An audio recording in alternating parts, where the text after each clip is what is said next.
Lawyer గారు, FIR లో మన నేమ్ ఉంటే మనం క్రిమినల్సేనా? నమస్తే, నేను అడ్వకేట్ శ్రీనివాస్ చౌహాన్.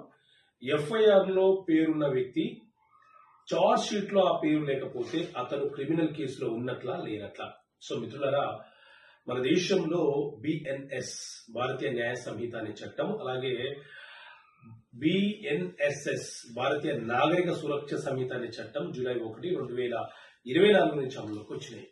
సో ఈ చట్టాల ప్రకారంగా ఎవరైనా ఒక వ్యక్తి మీద ఎవరైనా కంప్లైంట్ చేస్తే కంప్లైంట్ ఇచ్చినప్పుడు కంప్లైంట్ లో ఉన్న అంశాల ఆధారంగా ఎఫ్ఐఆర్ నమోదు చేస్తారు.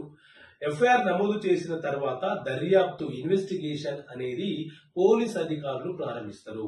ఒకవేళ ఏదైనా నేరం చిన్న నేరం అయితే 60 రోజుల లోపు ఛార్జ్ షీట్ ఫైల్ చేయాలి. నేరం చాలా తీవ్రమైనది అయితే 90 రోజుల లోపు ఛార్జ్ షీట్ ఫైల్ చేసి న్యాయస్థానానికి సబ్మిట్ చేయాలి. ఆ ఛార్జ్